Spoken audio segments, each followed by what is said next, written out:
नमस्कार, स्वागत छ कार्यक्रम समाज र सन्दर्भ अन्तर्गतको निर्वाचन विशेष। हामी मौन अवधिमा छौँ। अब देशैभरि आफ्नो मतदान केन्द्रको लागि मतदाताहरू सहरबाट घर केन्द्रित भएका छन्। नेताहरू, जनप्रतिनिधिहरू पनि सबै आफ्नो मतदान केन्द्रमा पुगिसकेको अवस्था देखिन्छ, कैयौँ जाने क्रममा छन्। यसपटकको निर्वाचनलाई हामीले सफलतापूर्वक सम्पन्न गर्नुपर्ने जिम्मेवारी हाम्रो काँधमा आइपुगेको छ।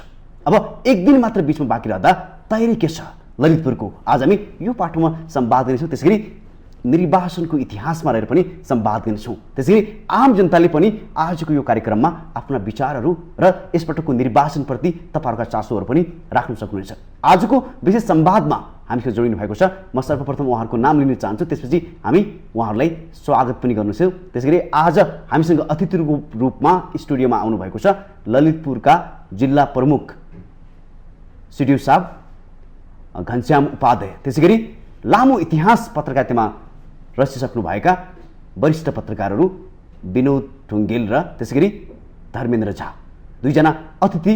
उहाँहरूको जुन किसिमको लामो इतिहास छ, आज त्यो इतिहास र अनुभवलाई पनि आज हामी सेयर गर्नेछौँ। अब भने म पालै पालो गरेर मेरो छेउबाट नै उहाँहरूलाई चाहिँ स्वागत गर्न चाहन्छु।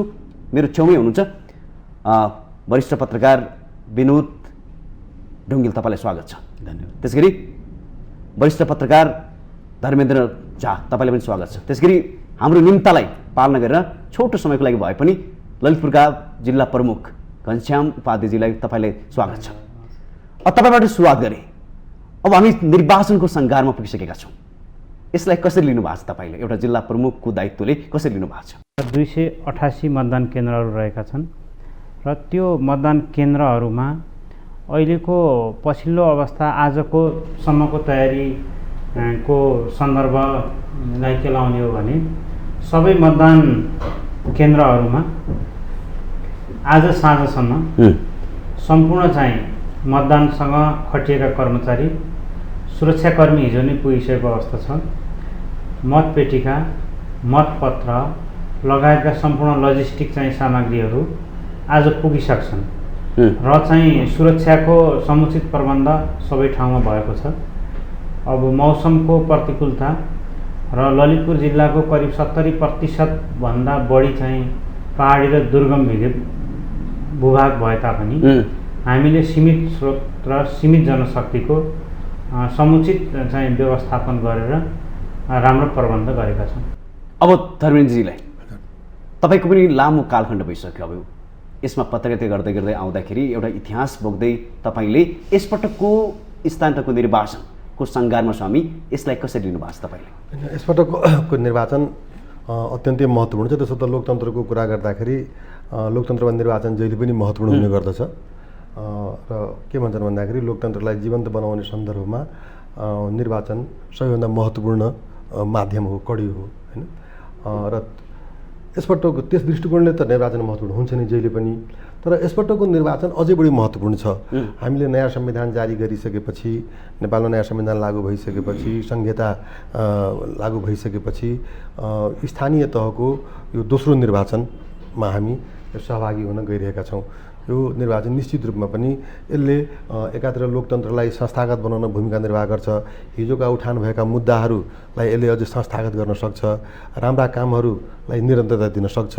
हिजो 4 वर्ष 5 वर्ष जुन पहिलोपटक निर्वाचित भएका स्थानीय तहमा प्रतिनिधिहरू थिए, ती ठाउँमा भएका कामहरूको मूल्याङ्कन गरेर त्यहाँ भएका त्रुटिहरू, त्यहाँ भएका समस्याहरू, त्यहाँ भएका कमजोरीहरूलाई यसपटकको निर्वाचनपछि वा यसपटकको निर्वाचनका माध्यमबाट चाहिँ त्यस्ता कुराहरू सच्याउने अवसर प्राप्त हुन्छ निश्चित रूपमा पनि। यसले क्रमशः के भन्न सकिन्छ भन्दाखेरि यो दोस्रो पटकको निर्वाचनले हाम्रो स्थानीय लोकतन्त्र क्रमशः संस्थागत हुने दिशातर्फ चाहिँ यसले महत्त्वपूर्ण भूमिका निर्वाह गर्छ।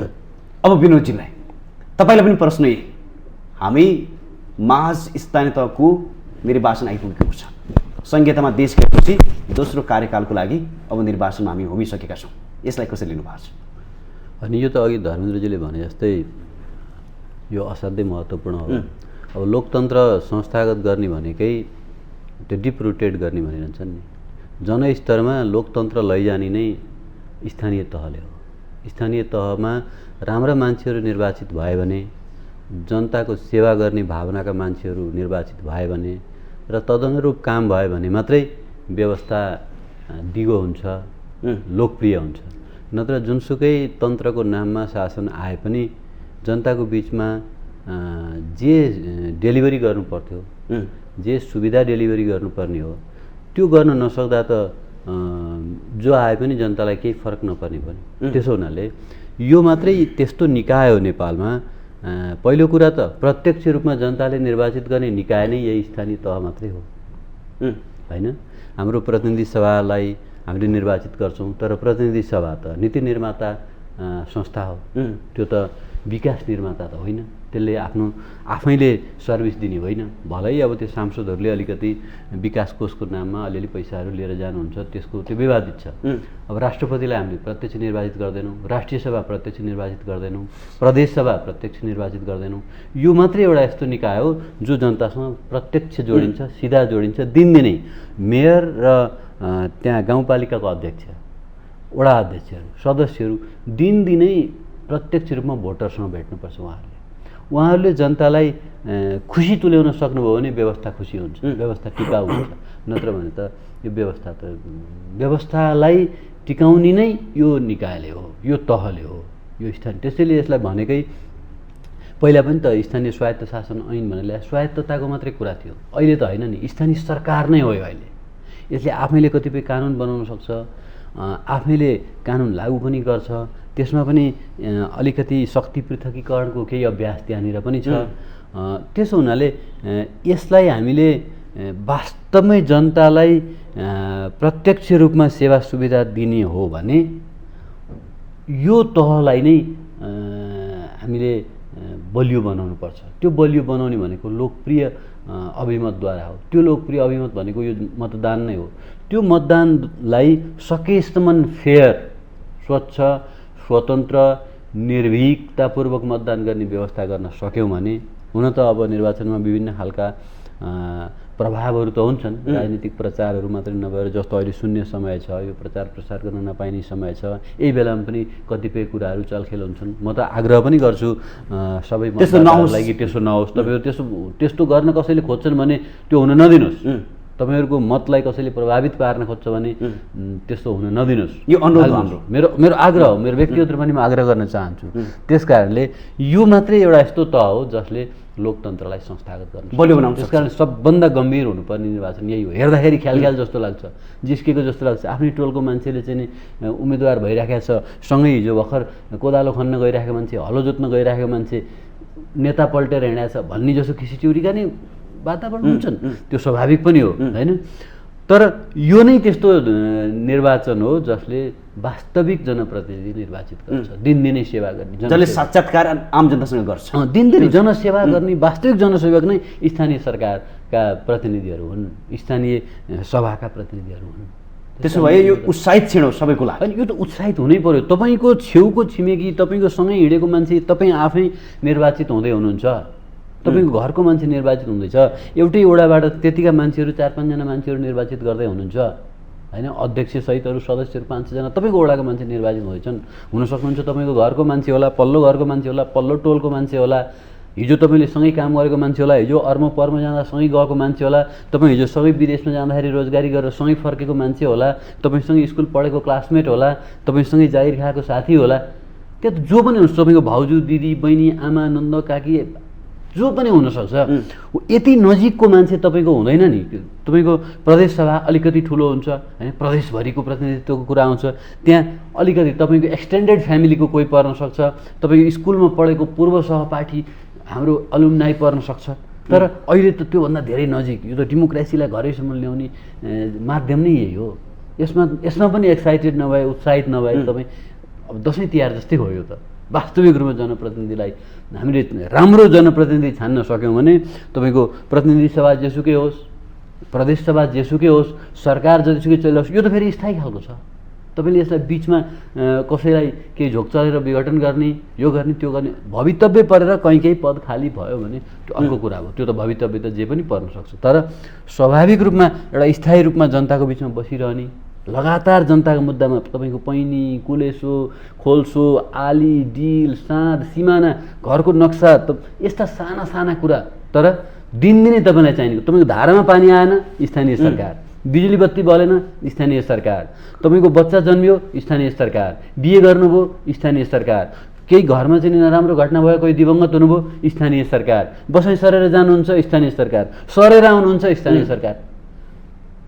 यस्तो चिज सुवर्ण अवसर हो सबैको लागि। तपाईँको घर कस्तो छ स्थानीय सरकारलाई थाहा छ, यो सङ्घीय सरकारलाई थाहा छैन। तपाईँको घरको नक्सा लिएर बसेको छ ऊ, तपाईँको घरको पानी, तपाईँको घरमा कतिवटा धारा छ त्यो उसलाई थाहा छ। भनेपछि त्यस्तो प्रत्यक्ष सम्पर्क सम्बन्ध र दिनदिनै साक्षात्कार हुने यो चिज। तपाईँ केही झगडा पऱ्यो, कुरा मिलेन साँझ सिमानामा, कसलाई भन्ने जानुहुन्छ? सके आफै मिलाउनुहुन्छ, नसके वडा सदस्यकोमा पुग्नुहुन्छ, वडा अध्यक्षकोमा पुग्नुहुन्छ, तपाईँको नगरपालिका वा गाउँपालिकासम्म पुग्ने स्थिति बन्न सक्छ। त्यसपछि आउँछन् अरू यो कार्यपालिका व्यवस्थापिका न्यायपालिकाका अरू विधि विधानमा तपाईँ प्रवेश गर्ने, त्यसपछि हो। यही भित्रै सबै कुरो सल्टियो भने तपाईँ कहीँ जानै पर्दैन। म फेरि पनि विनोदजी कहाँ आउनेछु। आम दर्शकलाई पनि उहाँले भने जस्तै यो सुवर्ण अवसर हो, सबैले सहभागिता जनाउनुपर्छ र आजको यो विशेष कार्यक्रममा पनि तपाईँहरूको सहभागिताको आवश्यकता छ। सबैले उत्साहितका साथ निर्वाचनमा होमिनुपर्छ, यो हाम्रो दायित्व हो। म फेरि पनि आजका अतिथि र त्यसै गरी तपाईँले जुन ललितपुरको जिम्मेवारीपूर्वक आफ्नो काम निभाइराख्नु भएको छ र आज नमुना मतदान पनि तपाईँहरूको जिल्लामा पनि भइरहेको होला पक्कै पनि, यसलाई अझ व्यवस्थित बनाउनको लागि निर्वाचन आयोगसँग तपाईँहरूको कोअर्डिनेसन कस्तो छ? खास निर्वाचन आयोगसँगको कोअर्डिनेसन एकदमै निरन्तर भइराखेको छ र मुख्यतया मुख्य निर्वाचन अधिकारीको कार्यालय रहेको छ ललितपुरमा। त्यसपछि हरेक स्थानीय तहमा निर्वाचन अधिकृतका कार्यालयहरू रहेका छन् र त्यहाँ निर्वाचन अधिकृत हुनुहुन्छ र हामीले चाहिँ स्थानीय प्रशासन, प्रहरी लगायतको हाम्रो युनिफाइड किसिमको संयन्त्रबाट मूलभूत रूपमा शान्ति सुरक्षाको व्यवस्था गरिएको छ। लजिस्टिकको सहज रूपमा निर्वाचन सामग्री पुग्ने व्यवस्था गरिएको छ। मतदानको समयमा कुनै पनि अवांछित घटनाहरू हुन नदिने गरी सुरक्षा तयारीहरू विभिन्न तहमा सुरक्षा तयारीहरू गरिएका छन्। त्यसपछि मतदान विभिन्न तहमा भन्नाले कसरी तपाईँहरूले चाहिँ परिचालन गर्नुभएको छ? यसमा हाम्रो चाहिँ स्थानीय तह निर्वाचन सञ्चालनका लागि विशेष सुरक्षा रणनीति नै तयार गरेका छौँ जिल्लाको हकमा र त्यो सुरक्षा रणनीतिको आधारमा चाहिँ सुरक्षाकर्मीहरू परिचालित छन् र त्यसपछि लजिस्टिक लगायतका त्यसपछि मतदान सम्पन्न भएपछि मतपेटिकाहरू सुरक्षित रूपमा मतगणना स्थलसम्म ल्याउने, त्यसलाई भण्डारण गर्ने, त्यसको सुरक्षा गर्ने लगायतका सम्पूर्ण तयारीहरू भएका छन् र मूलभूत रूपमा अनि अहिलेको सन्दर्भमा यो मौन अवधि र त्यसभन्दा अगाडिको समयमा पनि आचार संहिता उल्लङ्घनका घटना हुन नदिने, कहीँ कतै छिटपुट घटना भएको सन्दर्भमा त्यसलाई चाहिँ इमिडिएट चाहिँ करेक्सन गराउने लगायतका कामहरू हामीले निर्वाचन आयोग, निर्वाचन चाहिँ मुख्य निर्वाचन अधिकारीको कार्यालय र स्थानीय प्रशासनको सहकार्य र संयोजनमा भइरहेको छ। अहिलेसम्म हामी यो संवाद गर्दासम्म कुनै त्यस्ता अप्रिय घटनाहरू घटेका छन् कि छैन?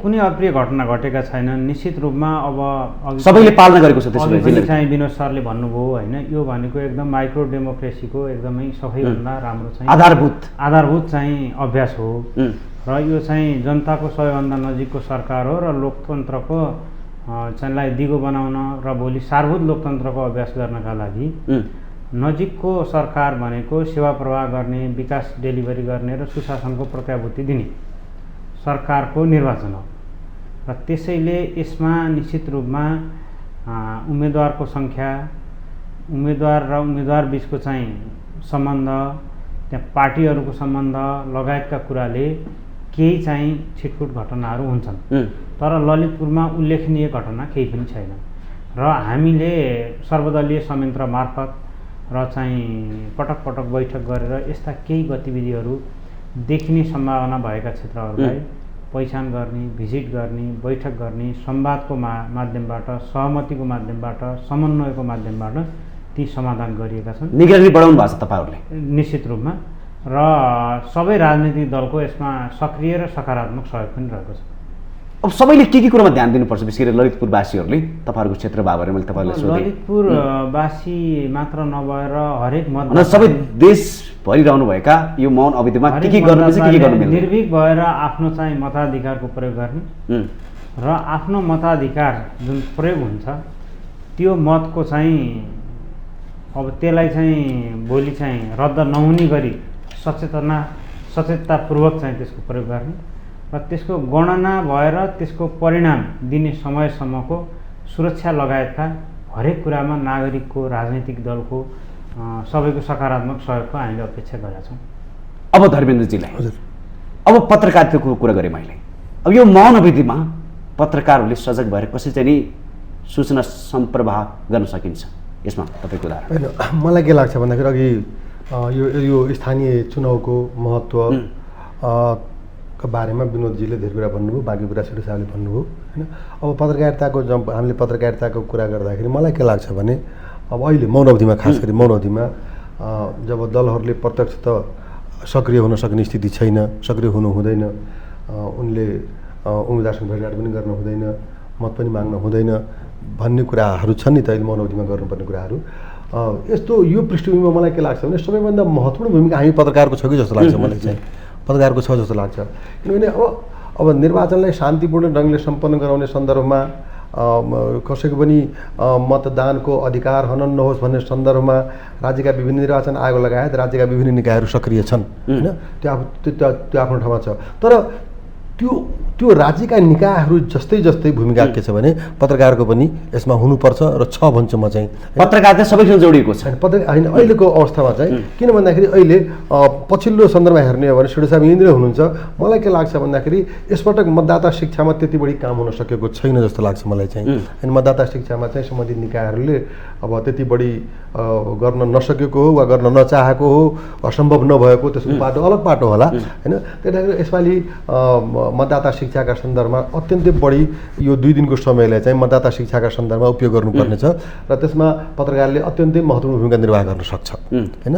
त्यहाँ चाहिँ अर्को कुरा पत्रकारिताले गर्नुपर्ने कुरा के भने अघि पनि विनोदजीले पनि भनिसक्नुभयो, मैले पनि कुराकानी गरेँ, यो लोकतन्त्रलाई डिप रुटेड गर्ने भने अथवा स्थानीय तह मार्फत चाहिँ लोकतन्त्रलाई संस्थागत गर्ने सन्दर्भमा यो चुनावको महत्त्व छ। त्यस कारणले लोकतन्त्र सम्वर्धनका दृष्टिकोणले पनि पत्रकारले भूमिका निर्वाह गर्नुपर्ने छ होइन। जतिसुकै के छ भन्दाखेरि यो पत्रकारले जति सशक्त भूमिका निर्वाह गर्छ चुनाव त्यति राम्रो सफल हुन सक्दछ होइन। अर्को कुरा के छ भने मौन अवधि भयो। मौन अवधिको कुरा गर्दाखेरि निर्वाचनका प्रक्रियाहरूको, निर्वाचनका सन्दर्भहरूको, उम्मेदवारका गतिविधिहरूको होइन, मतदाताका गतिविधिहरूको मूल्याङ्कन गर्नुपर्ने काम पनि पत्रकारको हो र अनुगमन गर्ने काममा पनि पत्रकारको भूमिका निर्वाह गर्न सक्दछ होइन। यो कुरामा कसरी लाग्न सक्छ पत्रकार? होइन, पत्रकारले त रिपोर्टिङ गर्ने न हो। पत्रकारले के गर्छ र पत्रकारले रिपोर्टिङ गर्ने हो, फिल्डमा जाने हो। अब एउटा उम्मेदवारलाई पो मतदातासँग गएर भोट नमाग्नुहोस् भनेर भनेको छ त, त्यो गर्नु हुँदैन। तर एउटा पत्रकारलाई त पत्रकारलाई त उम्मेदवारका पनि जाने अधिकार छ, मतदाताका पनि जाने अधिकार छ र सोध्ने अधिकार छ। तपाईँले मतदानका सन्दर्भमा के कति समस्या छन् भनेर सोध्न सक्ने भयो नि त, उम्मेदवारलाई सोध्न सक्ने भयो नि त, तपाईँको तयारी के छ, तपाईँ मतदातासँग कति पुग्नुभयो भने आदि इत्यादि यस्ता सन्दर्भ लिएर के छ भन्दाखेरि पत्रकारले मतदातासँग पनि पुग्नुपर्ने हुन्छ र उम्मेदवार दलहरूसँग पनि पुग्नुपर्ने हुन्छ। र यो सबैको तात्पर्य के हो भन्दाखेरि निर्वाचनलाई सहज ढङ्गले सफल गराउने सन्दर्भमा चाहिँ पत्रकारको भूमिका हुन्छ। त्यसर्थ मैले के भन्छु भन्दाखेरि पत्रकारले अहिलेको सन्दर्भमा यो 2 दिन, खास गरी 2 दिनको सन्दर्भमा चाहिँ यो निर्वाचनका प्रक्रियाहरूको अनुगमन गर्ने, निर्वाचनका प्रक्रियाहरूको मूल्याङ्कन गर्ने, मतदाता शिक्षामा के छ भन्दाखेरि आफूलाई सक्रिय बनाउने, मतदाता शिक्षा का सन्दर्भमा मतदाताहरूसँग भेट गरेर उनका समस्याहरू बुझ्ने र सम्बन्धित निकायलाई जानकारी गराउने। त्यसैले हामीले के भने पत्रकार त ब्रिज न हो, पुलको हामीले अहिले चाहिँ वास्तविक रूपमा पुलको भूमिका निर्वाह गर्ने हो। मतदाता र मतदान गराउने जुन प्रक्रिया छ त्यसको बिचमा चाहिँ हामीले पुल निर्धारण गरिदिनु पऱ्यो होइन। मतदानका लागि मतदान गराउने प्रक्रियाका लागि जिम्मेवार भएका निकायहरूसँग पनि कुरा बुझिदिनु पऱ्यो र उनका कुरा के छ भनेदेखि मतदातालाई गएर भनिदिनु पऱ्यो। जस्तै सिडुसाले भन्नुभयो नि मतदान केन्द्रहरू कहाँ छन्, निर्वाचन केन्द्रहरू कहाँ छन् होइन। भनेपछि यसको बारेमा हामीले जानकारी गराइदिनु पर्ने हुन्छ मतदाताहरूलाई होइन। त्यसरी नै मतदाताले सोधेका प्रश्नहरू हुन सक्छन्। जस्तै यसपालि बडा समस्या देख्छु मैले, केही मिडियाहरूले पनि उल्लेख गरेका छन्। झन्डै एउटा पत्रिकामा त मैले आज देखाएको थिएँ, झन्डै 5 लाख जति मत के चाहिँ बदर हुन सक्ने सम्भावना व्यक्त गरिएको छ। त्यो अनुमान गर्नु त ठिक होइन होइन, त्यो त उसले भन्न त पाएन किन छ, त्यसको आधार छ, अनुमान होइन त्यो होइन। त्यो अनुमानै हो त्यो निश्चित रूपमा पनि विगतका तथ्यहरूमा केन्द्रित भएर। तर के छ भन्दा यसपालि के देखियो भन्दाखेरि एउटा कुरा के विगत पनि त्यस्तै होला, तर यसपटक के छ भन्दाखेरि यो उम्मेदवार मनोनयन हुनुभन्दा पहिला नै मतपत्र छापिसकेको अवस्था छ। होइन। त्यसो गर्दाखेरि निर्वाचन आयोगमा दर्ता भएका दलहरू जति छन् ती सबैलाई त्यसमा चाहिँ के छ भन्दाखेरि राखिएको छ र केही स्वतन्त्र मतहरू पनि स्वतन्त्र छापहरू पनि त्यसमा चाहिँ राखिएको छ। तर सम्बन्धित मतदान केन्द्रमा त त्यो अमुक छाप भएको उम्मेदवार नहुन सक्छ नि त। जस्तै परम्परा अहिले गठबन्धनको अवस्था अहिले दुईवटा गठबन्धन छ, अहिले दुईवटा गठबन्धन छ होइन। एउटा सत्ता गठबन्धन भन्छौँ हामी, अर्को चाहिँ विपक्षी गठबन्धन भन्छौँ हामी। दुइटै गठबन्धन बनाएर चुनाव लडिरहेको अवस्था छ, चुनाव सहभागी भइरहेको अवस्था छ। तर गठबन्धन जहाँनिर भएको छ त्यहाँनिर त एउटा मात्रै उम्मेदवार होला नि त गठबन्धनको, अर्को उम्मेदवार। तर चुनाव चिन्हमा त त्यो मतपत्रमा त उसको पनि छाप छ त। त्यसैले परम्परागत रूपमा यदि मतदाता शिक्षा पुगेको छैन भने त उसले के छ भन्दाखेरि आफू जुन ठाउँसँग नजिक उसले ठान्दछ त्यहाँ छाप लगाउनुसँग सम्भावना देखियो नि त, छ त। त्यसलाई हामी स्वीकार गर्न सक्दैनौँ हामी। त्यसले गर्दाखेरि के छ भन्दाखेरि गर्नुपर्ने के थियो भने यदि निर्वाचन आयोगले आफ्नो सहुलियतको लागि गर्यो, तर मलाई के लाग्छ गर्नुपर्ने के थियो भन्दाखेरि यो राज्य हो, सकिँदैन भनेर हुँदैन, सकिँदैन भनेर हुन्छ र हामी मतपत्र छाप्न सक्दैनौँ भनेर हुँदैन नि त्यो त होइन। त्यो देशमा छापेर हुन्छ, विदेशमा छापेर हुन्छ, दोस्रो मिसिन ल्याएर हुन्छ, कसरी ल्याएर हुन्छ, त्यो त गर्नु पऱ्यो नि। कम्तीमा अन्तिम उम्मेदवारी नामावली प्रकाशित भइसकेपछि बल्ल मतपत्र छाप्नुपर्ने थियो होइन। यदि मेनुमा जाने हो भने होइन, त्यो इभिएममा किन नजाने? अहिलेसम्म नेपालमा के छ भने इभिएममा जाने केले रोकेको छ? इलेक्ट्रोनिक भोटिङ मेसिनमा जान केले रोकेको छ? किन रोकिएको छ? किन हामी मेनुअलमा गएर त्यो किन हामी मेनुअलमा जान्छौँ र मेनुमा जान्छौँ र उम्मेदवारको के छ नामाङ्कन गर्नुभन्दा पहिला हामी के छ भने मतपत्र छापिदिन्छौँ। यसले त मलाई के लाग्छ भने पुरा जिम्मेवारी निर्वाह भएन, पुरा जिम्मेवारी निर्वाह भएन यसले चाहिँ होइन। यसले गर्दाखेरि मतदातामा अनेक प्रकारका कन्फ्युजन आउन सक्ने स्थिति छ। यसले गर्दाखेरि के छ भन्दाखेरि सजग हुनु पर्यो सबै। यसले गर्दाखेरि के यो मतदाता शिक्षा अन्तर्गत मैले कसैको आलोचना गरेको होइन, यो चाहिँ मतदाता शिक्षा अन्तर्गत के छ भन्दाखेरि जिम्मेवार निकायहरूले भूमिका निर्वाह गर्नुपर्ने छ। र सायद हामी मिडियाले पनि प्रेसले पनि यस्तै खालको रिपोर्टिङ गरिदिनु पर्ने हुनसक्छ, यही खालको रिपोर्टिङ गरिदिनु पर्ने स्थिति आउन सक्ला होइन।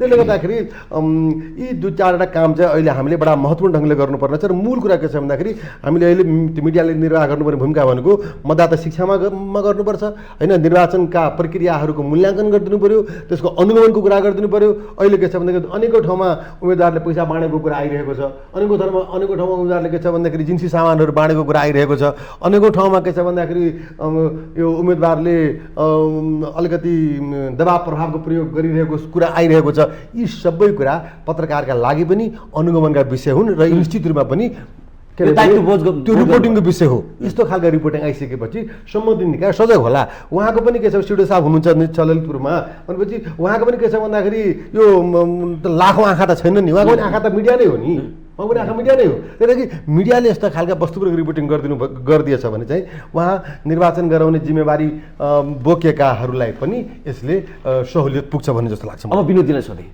धर्मेन्द्रजीले भनिसक्नुभयो पत्रकार भनेका आँखा हुन् जसले देखाउन सक्छ यहाँ यस्तो भइरहेको छ। यो महानविधानले संवाद गर्दै गर्दाखेरि पत्रकारितामा जोडिएका पत्रकारहरूले निर्वाचन आयोगले जारी गरेको आचार संहितालाई पालना गरेर न्युज सम्प्रेषण गर्न सके कि सकेनन्? होइन, सके कि सकेनन् त अब आज गए राति 12 बजेदेखि तपाईँ अघि पनि पत्रिका पढ्दैन मैले तेरो सोधेँ होइन, गए राति 12 बजेदेखि अब अहिले 12 घन्टा भयो, 12 घन्टा भयो।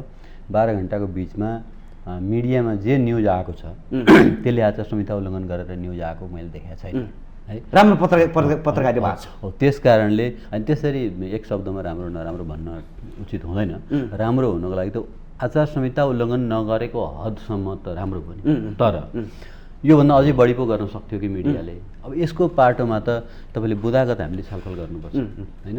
हामीसँग जति मिडिया छन्, जति पत्रकार छन् र जति राजनीतिक दल छन्, जति उम्मेदवार छन् होइन, 1.5 लाख जति हामीसँग उम्मेदवार छन् होइन। र यो 1.5 लाख जति उम्मेदवारलाई निगरानी गर्ने नेपालमा हाम्रो छाता संस्था नेपाल पत्रकार महासङ्घको सदस्यकै कुरा गऱ्यो भने 15,000 जति पत्रकार छन्। अब सबैजना एकै डेन्सिटीमा होइन, एकै किसिमले एउटै गतिमा एउटै रफ्तारमा पत्रकारिता गरिरहेको छैन। जस्तो तपाईँ अहिले टेलिभिजनको न्युज रुममा हुनुहुन्छ, तपाईँले गर्नुपर्ने कामको दौड र साप्ताहिक पत्रिकाको वा मासिक पत्रिकाको पत्रकारले गर्नुपर्ने कामको प्रकृति फरक छ।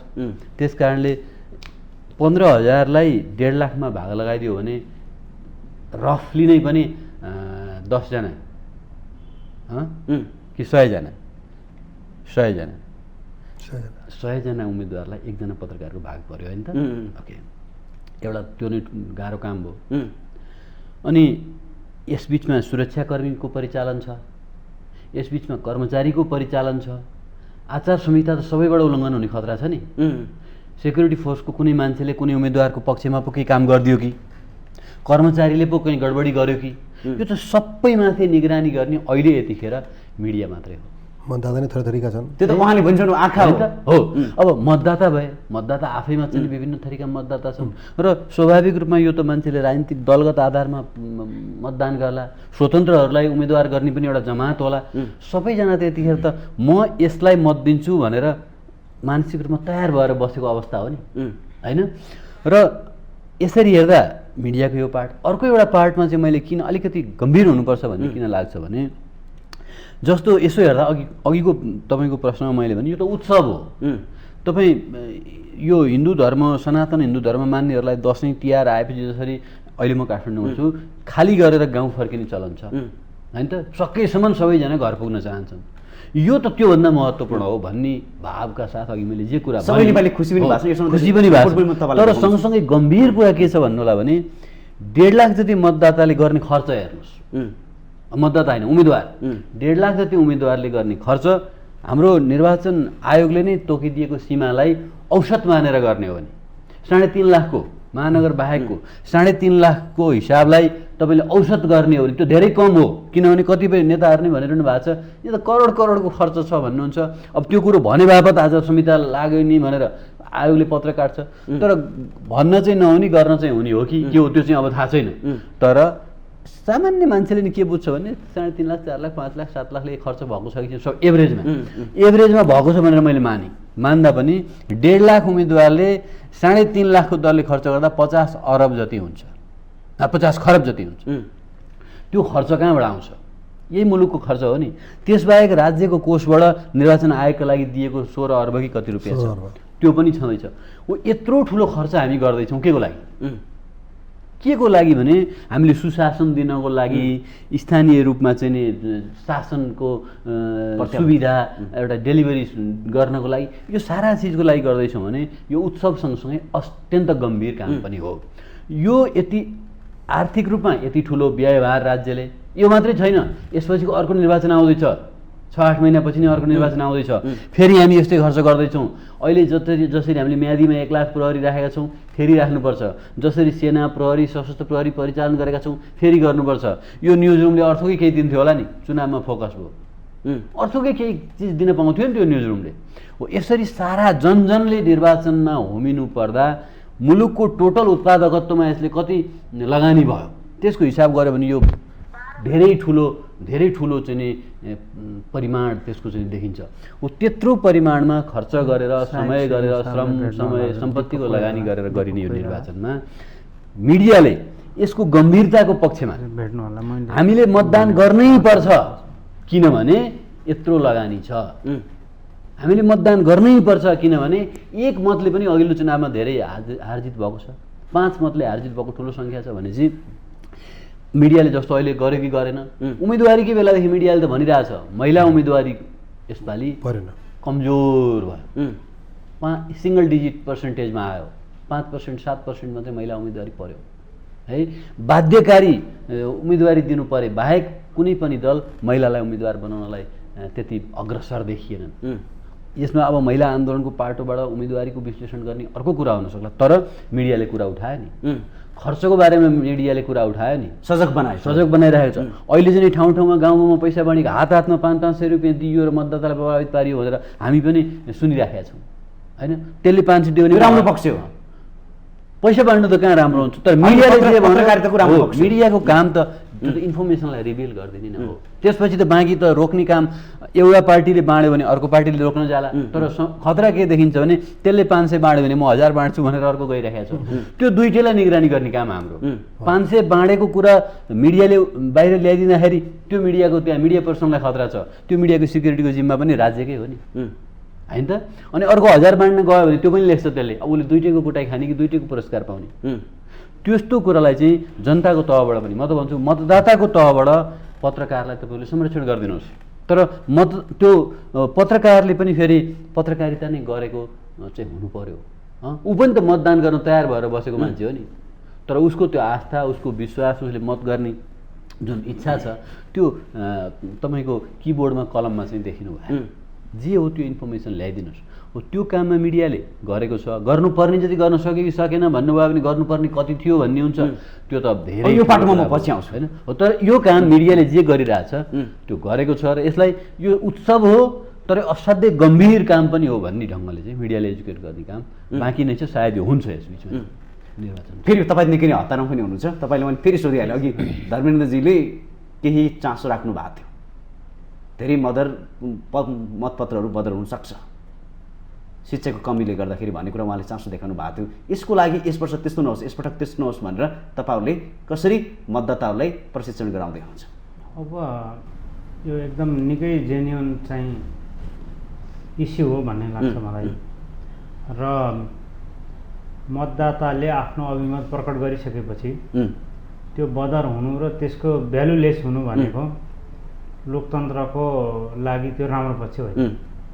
र त्यसका लागि निर्वाचन आयोगले मतदाता शिक्षाको तयारी र कार्यक्रमहरू सञ्चालन गरेको थियो र निर्वाचन आयोगले सञ्चालन गर्ने ती कार्यक्रमहरू अब निश्चित रूपमै अब यो पटक मलाई लागेको समयको चाहिँ अलिकति टाइट चाहिँ टाइम सेड्युल र चाहिँ लिमिटेड रिसोर्स लगायतका कारणले केही सङ्कुचन भएको हुनसक्छ।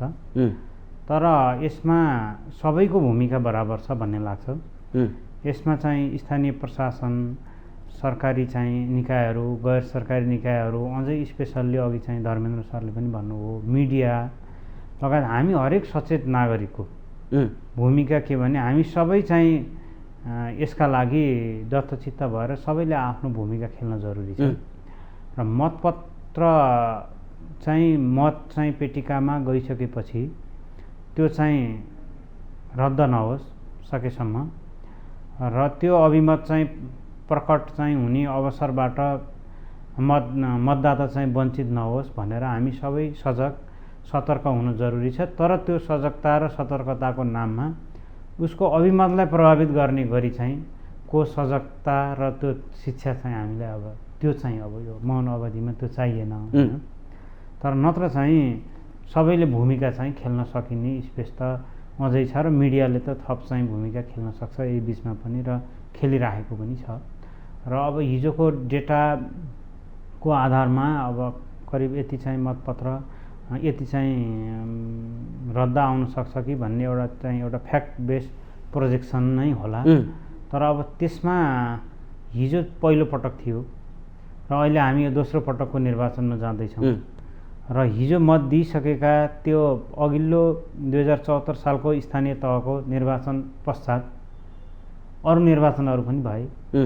निर्वाचन आफैले निर्वाचनले पनि लर्निङ दियो र नयाँ थपिएका मतदाताहरू भनेको निश्चित रूपमा यङ मतदाताहरू हो र यङ मतदाताहरूको सचेतना र अहिलेको चाहिँ सतर्कताको लेभल पक्कै पनि हिजोको हाम्रो एक पहिलो जेनेरेसनभन्दा अहिले राम्रो छ।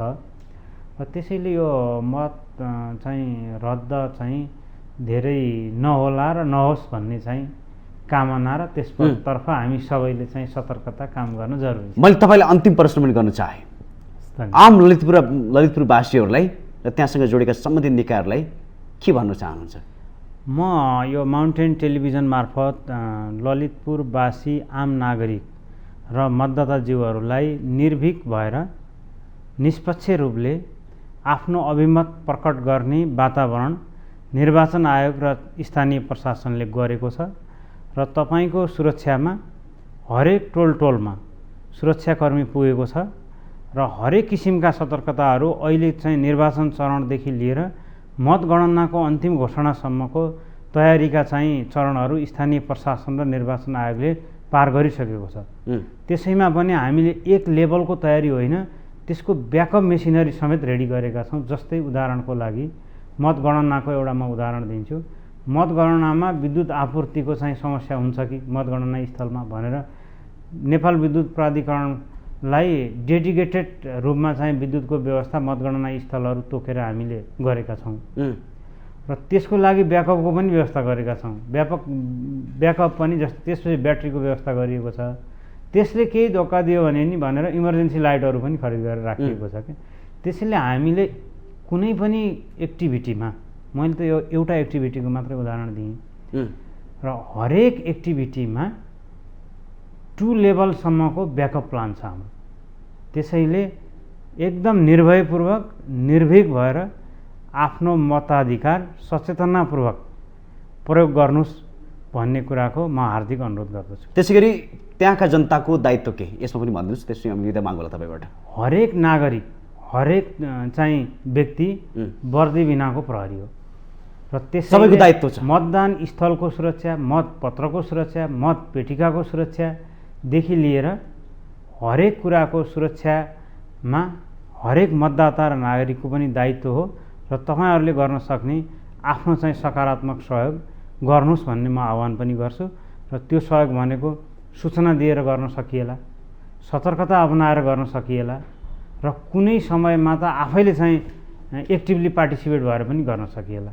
त्यसको लागि पनि म हार्दिक आह्वान गर्छु। हस्, यो समय र संवादको लागि धेरै धेरै धन्यवाद। फेरि पनि निर्वाचनको शुभकामना। धन्यवाद माउन्टेन टिभीलाई पनि यो अवसर जुटाइदिनु हो। अब हामी विश्राममा जान्छौँ, त्यसपछि तपाईँसँग पनि हामी बिदा माग्ने त बिदा त मागिसक्यौँ र यो समय र संवादको लागि धेरै धेरै धन्यवाद। दर्शकबिन, अब भने हामी विश्रामतिर जान चाहँदैछौँ र विश्रामपछि पनि हामी यो संवादलाई निरन्तर संवाद गर्नेछौँ। र आज हामीसँग स्टुडियोमा 3 जना अतिथि हुनुहुन्थ्यो। 3 जनामध्ये ललितपुर जिल्लाका जिल्ला प्रमुखसँग भने हामीले बिदाई मागिसकेका छौँ र यो छोटो विश्रामपछि फेरि पनि हामी संवादमा निरन्तर रहनेछौँ। अहिलेको लागि भने एउटा छोटो विश्राम। यो विश्रामपछि पुनः स्वागत छ। देशमा निर्वाचनको माहौल अब निकै नै तातेर अब हामी त्यो सङ्घारमा पुगिसकेका छौँ। अब भोलि छोडेर पर्सि नयाँ जनप्रतिनिधिको लागि, स्थानीय सरकारको लागि हामी नयाँ जनप्रतिनिधि चुन्ने समय आएको छ।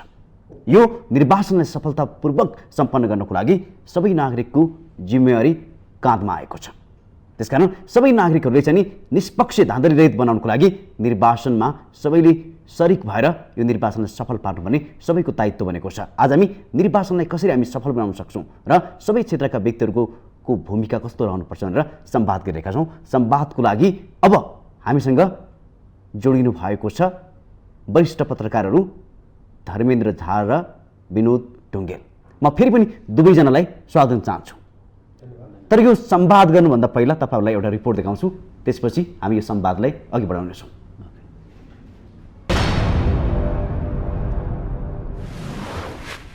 यति बेला काठमाडौँका बस पार्कहरूमा राजधानी छाडेर आफ्नो गृह जिल्ला जाने यात्रुहरूको बिहानैदेखि भिड लाग्न थालेको छ।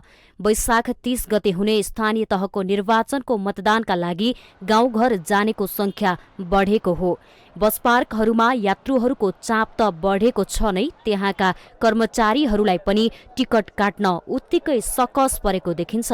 बस पार्कका कर्मचारीहरूका अनुसार अन्य समयभन्दा निर्वाचनका बेला उपत्यका छाड्ने यात्रुहरू बढेका छन्। बाहिर जानेको संख्या एकदम चाप बढिरहेछ। अब यो चाप बढ्नुको कारण चाहिँ अर्को पनि कारण हो। यो पार्टीगत हिसाबले जस्तो पुलिसहरूले पनि तपाईँ गाडीहरू अत्याधिक गाडी रिजर्भ लगिरहेछ। त्यो भएर जस्तो हिजो कुनै पनि रुटमा कुद्ने 20वटा गाडी कुद्ने ठाउँमा रिजर्भहरू यताउता पार्टीले बोलाएर घरमा लगेको हिसाबले 10वटा गाडी भएपछि अटोमेटिक चाप तपाईँको बढे जस्तो पनि देखिन्छ। नर्मली एउटा गाडीमा 40वटा सिट हुँदा त्यो गाडीले 45वटा भन्दा बेसी मान्छे लगेको भइरहेछ। अब यहाँ यात्रुहरू आउने सिटहरू माग्नुहुन्छ, सिटहरू हुँदैन गाडीमा। अब यस्तो किसिम भइरहेछ। अब सरकारले चाहिँ अब तपाईँको अस्तिको दिनदेखि 27 गते राति 12 बजेदेखि चाहिँ अब गाडीहरू चाहिँ नचल्ने भन्ने कुराहरू गरिएको छ। त्यसले गर्दा चाहिँ अलिकति यात्रुहरूमा अलिक छटपट, अब सिटहरू नपाउने, गाडी नपाउने भन्ने स्थितिहरू चाहिँ भएको छ। त्यसो त केही मतदातालाई सम्बन्धित दल र उम्मेद्वारले गाडी नै पठाएका छन्। केही भने मताधिकारको प्रयोग गर्नकै लागि सार्वजनिक सवारीमा गाउँ जान लागेका छन्। आफ्नो मताधिकारको प्रयोग गर्न होस् वा आफूले आस्था राखेको दलका उम्मेद्वारलाई जिताउन उद्देश्यको अन्तर्य जे भए पनि मतदान गर्ने दिन सङ्घारमै आउँदा गाउँ जानेहरूको भिड लागेको हो। घर जानेहरूको यो लर्कोले पक्कै पनि मतदाताहरूको मनमा निर्वाचनप्रतिको उत्साहलाई देखाउँछ। केही मतदाताहरू निर्वाचन आफ्ना लागि दशैं तिहार जस्तै ठूलो पर्व भएको बताउँछन् भने केहीले अबको निर्वाचन जित्ने जनप्रतिनिधिले केही गर्लान् कि भन्नेमा आशावादी देखिन्छन्। अब उत्साह पनि छ, अब अलिकति अहिलेको लागि उत्साह नै छ भनौँ न। एउटा किनभने एउटा मताधिकार प्रयोग गर्ने एउटा एकदमै उत्साह छ। हेर्नु, यो त हाम्रो लागि, यो नेपालीको लागि यो चाडपर्व जस्तै, चाडपर्वभन्दा पनि यो चाहिँ ठुलो जस्तो लाग्छ मलाई त। निर्वाचनमा यस्तो हो, अब प्रतिनिधिहरू छान्न त उत्साहित त भइहाल्छ नै होइन, तर भए पनि विगतका यिनले गरेका क्रियाकलापहरू हेर्दा जनप्रतिनिधिहरूले जनतालाई दिएको धोकाहरू हेर्दाखेरि खासै उत्साहित छैन। म एउटा मतदाता भएको नाताले मात्रै जाँदैछु कि अब म नयाँ प्रतिनिधिहरू चुनेर केही हुन्छ कि। रोजगार, शिक्षा लगायतका कारणले उपत्यकामा बसोबास गर्दै आइरहेका नागरिकहरूका लागि मताधिकारको प्रयोग गर्ने सँगसँगै घर जान पाउने यो राम्रो अवसर पनि हो। मतदाताहरूले दिएको एक मतको पनि निर्वाचनमा निकै ठूलो महत्त्व हुने हुँदा अब जो जनप्रतिनिधिले विजय हासिल गरे पनि जनताका लागि सोचेमा पक्कै पनि मुलुकमा सुशासन, समृद्धि र विकास आउनेमा दुई मत छैन। माउन्टेन टेलिभिजन एचडीका लागि निखिल कपालीका साथ बिन्दु अधिकारीको रिपोर्ट। स्थानीय तहको निर्वाचनलाई लक्षित गरेर यति बेला नयाँ बस पार्कमा उपत्यका छाडेर आफ्नो गाउँघर जाने यात्रुहरूको चाप बढेको छ। माउन्टेन टेलिभिजन एचडीका लागि क्यामेरामा निखिल कपालीका साथ बिन्दु अधिकारी, नयाँ बस पार्क, काठमाडौँ।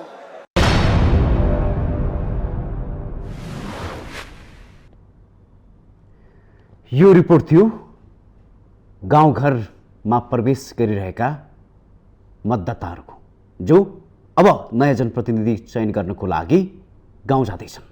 केही उत्साहित देखिन्छन् भने केही अलि यो विगतमा काम नगरेको कारणले गर्दाखेरि त्यति उत्साहित नदेखे पनि उहाँहरू पनि घर गएर अब राम्रो जनप्रतिनिधिलाई जिताउनुपर्छ भन्ने हेतुका साथ गाउँ प्रवेश गर्दै हुन्थ्यो भन्ने कुरा आजको यो रिपोर्टबाट तपाईँहरूले देखिसक्नु भएको छ। अब यसैलाई केन्द्रित गर्न मैले आजका अतिथिलाई पनि प्रश्न गर्न खोजिरहेको छु। धर्मेन्द्रजीलाई सोधेँ मैले सुरुवातमा त यो रिपोर्टबाट के प्रतिबिम्बित गर्छ, के लाग्छ? होइन, निश्चित रूपमा पनि अघि विनोदजीले प्रारम्भमै भनिसक्नु भएको छ। यो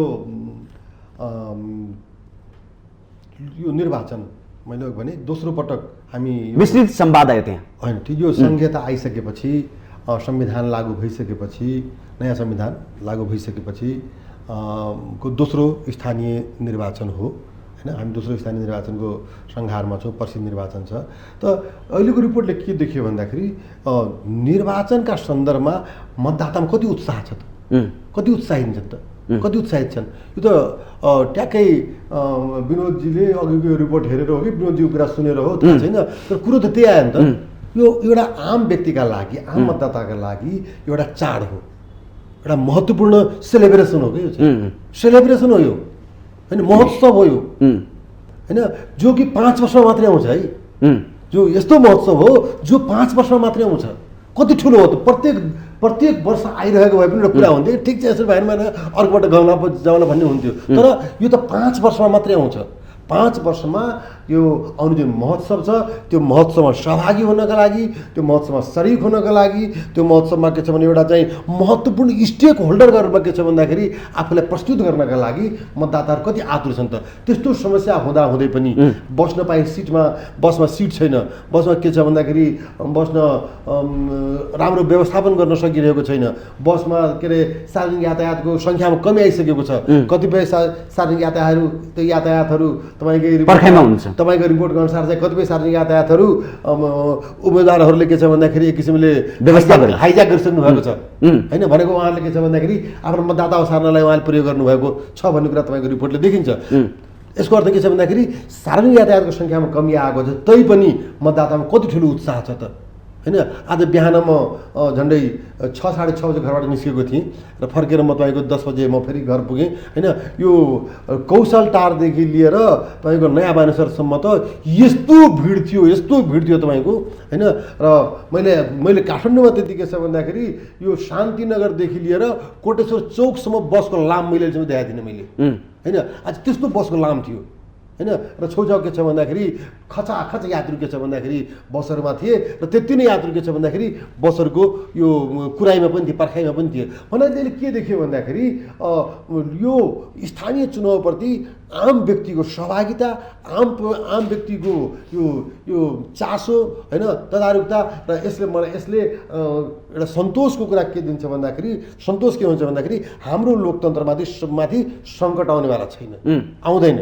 सबैले रुचाएको छ। जुन व्यक्ति जसरी हामीले मतदातालाई उत्साहित देखेका छौँ, जसरी यो सेलिब्रेसनमा भाग लिनको लागि उहाँहरू एकदमै तत्पर देखिनु भएको छ, यसले के देखिन्छ भन्दाखेरि जस्तै कि हामी कहिलेकाहीँ सुन्छौँ हाम्रो लोकतन्त्रमाथि खतरा छ भन्छौँ हामी, अनि लोकतन्त्रलाई के छ भन्दाखेरि या सङ्कट छ।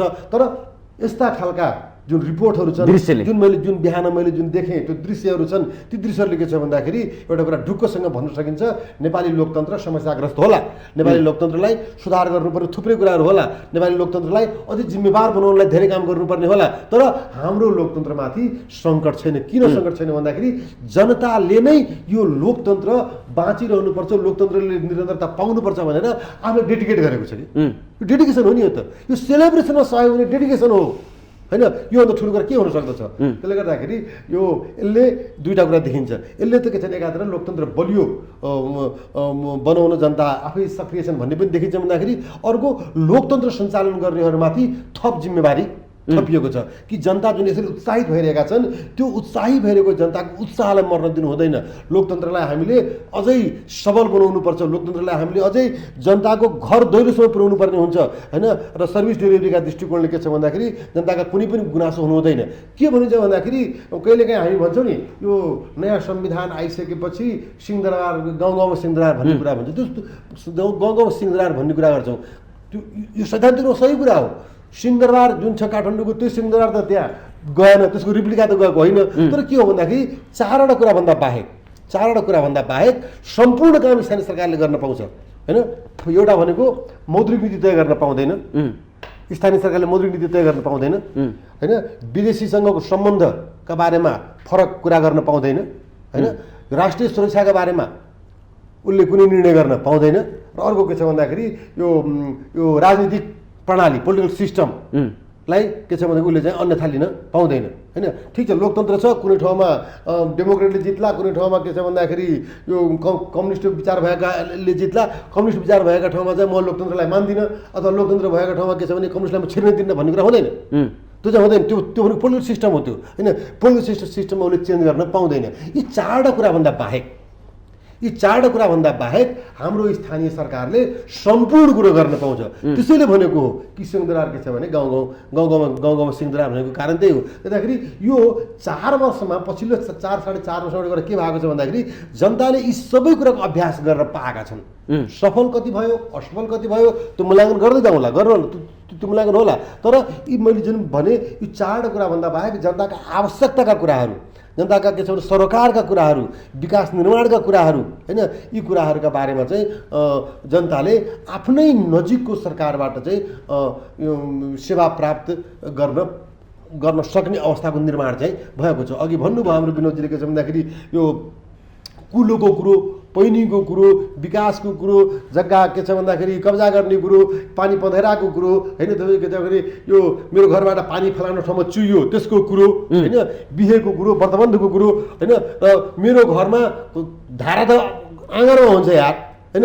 मेरो घरमा कतिवटा कोठा छ भन्ने पनि थाहा छ कि स्थानीय सरकारलाई होइन। कुन कोठा कहाँ छ भन्ने पनि थाहा छ स्थानीय सरकारलाई होइन। र कुन कोठाको प्रयोजन के छ भन्ने पनि थाहा छ स्थानीय सरकारलाई होइन। भनेपछि यति महत्त्वपूर्ण अभ्यासमा हामी छौँ भनेपछि त्यो यो जुन रिपोर्ट हामीले हेऱ्यौँ, यो रिपोर्टले के देखाउँछ भन्दाखेरि जुन हामीले 4 वर्ष अभ्यास गरेका छौँ, ती अभ्यासहरू अत्यन्तै महत्त्वपूर्ण रहेछन् है। ती अभ्यासहरू के छ भने ती अभ्यासहरू जनताले मन पराएका छन् होइन। यदि मन नपराउँदा हो त यसरी के छ भन्दाखेरि मारामार गरेर गाउँ गएर मत खसाल्नलाई म गाउँ जान्छु भनेर यस्तो गर्नुपर्ने स्थिति थियो। हेर्नुहोस् त त्यहाँनिर होइन। यसले के देखिन्छ भन्दाखेरि ठिक छ, विगतका अभ्यासलाई अझै प्रभावकारी बनाउनु पर्छ होला, विगतका अभ्यास पुरा भएका छैनन् होला होइन। त्यसैले मैले अघि नै पनि भनेको जति भाषा त्यो राम्रो भएको भन्ने कुरा देखाएँ। त्यसैले मैले पहिले पनि भनेको थिएँ कि यो विगतको 4.5 वर्षको 4-4.5 वर्षको अवधिले के देखायो भन्दाखेरि हामीले केही प्रारम्भ गरेका छौँ होइन। हामीले के नयाँ अभ्यासहरू हामीले नयाँ अभ्यासहरू सुरु गरेका छौँ, ती कुराहरूलाई हामीले आगामी दिनमा अझै संस्थागत गर्छौँ, राम्रो कुरालाई संस्थागत गर्छौँ, नराम्रो कुरालाई हटाउँछौँ। त्यसैले यो यसपटकको निर्वाचन भनेको के छ भन्दाखेरि यो विगतमा भएका राम्रा कुराहरूलाई अगाडि बढाउने र विगतमा भएका नराम्रो कुराहरूको अन्त्य गर्ने प्रतिबद्धता पनि हो यो निर्वाचन। त्यस कारणले पनि महत्त्वपूर्ण छ जस्तो लाग्छ मलाई। अब विनोदजीलाई पनि म यही कुरा सोधेँ, धर्मेन्द्रजीले केही कुरा भनिसक्नु भयो, त्यो दृश्यले संहिता परिपक्व भयो, राम्रो भयो भन्ने कुरो उहाँले भनिराख्दाखेरि कैयौँ प्रश्न पनि पटक उठ्छन्। संहिता कमजोर भयो भन्ने कुरा पनि उठेका नउठेका होइनन्। यो हेर्दाखेरि यो दृश्यले त्यो साँच्चीकै धर्मेन्द्रजीले भने जस्तै यथार्थ हो, ठ्याक्कै हेर्दाखेरि के लाग्छ? होइन, धर्मेन्द्रजीले भनेको यथार्थ र यथार्थ अर्कै हुँदैन। किन भन्नु होला भने अघिदेखि हामीले के भन्दैछौँ भने स्थानीय तह भनेको अरू यो केन्द्रीय सङ्घीय सरकार जहाँ होस्, प्रदेश सरकार जहाँ होस्, कोही प्रदेश सरकारको मान्छे मन्त्री हुन्छ, तपाईँले मन्त्री बनाए होइन। प्रदेश सङ्घीय सरकारको मान्छे प्रधानमन्त्री हुन्छ, तपाईँले बनाए होइन। त्यो त संसदले बनाएको हो। अप्रत्यक्ष निर्वाचनबाट उहाँ प्रधानमन्त्री बन्नुहुन्छ, उहाँ मुख्यमन्त्री बन्नुहुन्छ। तर तपाईँ गाउँपालिकाको अध्यक्ष, नगरपालिकाको मेयर तपाईँले भोट दिएर मेयर भनेर भोट लाउनुहुन्छ तपाईँले मन लागेको मान्छेलाई। त्यस कारणले यो जतिको प्रत्यक्ष रूपमा जनता र शासनको सम्बन्ध जोडिएको अर्को निर्वाचन नै छैन। त्यस कारणले यो नै हो। अर्को कुरो, अघि तपाईँको रिपोर्टमा देखियो कि त्यहाँ दुईवटा कुरा देखियो, दुई तिनजनाले बोल्ने क्रममा उत्साह पनि देखियो, अर्को चाहिँ नि जिम्मेवारी बोध पनि देखियो। अघिल्लोचोटिको त त्यति यिनीहरूको पारा हेर्दा त राम्रो छैन, तैपनि अब भोट त दिनुपर्छ। त्यो उत्साह चाहिँ देखियो, त्यो जनताको तहमा, मतदाताको तहमा जिम्मेवारी बोध देखियो। त्यही जिम्मेवारी बोध वास्तवमा उम्मेदवारको तहमा देखियो भने, त्यही जिम्मेवारी बोध सबै उम्मेदवारको तहमा देखियो भने त्यो भनेको सबै राजनीतिक दल र स्वतन्त्रमा समेत देखिएको जिम्मेवारी बोध हुन्थ्यो नि।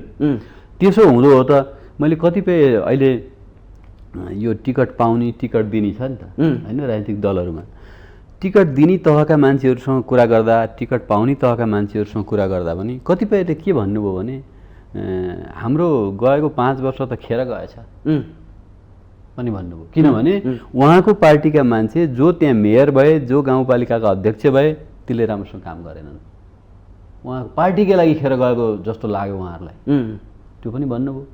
र कतिपयले फेरि पुरस्कृत पनि गर्नुभएको छ नि, पहिला राम्रो काम गरे त्यस कारणले फेरि यिनलाई दिनुपर्छ भनेर, किन दलको त दाबी त्यो छ, फेरि उम्मेदवार पनि बनाउनु भएको छ भनेपछि गएको 5 वर्ष हाराहारीमा त्यहाँका स्थानीय जनप्रतिनिधिहरूको जनताको बिचमा टेस्ट भयो।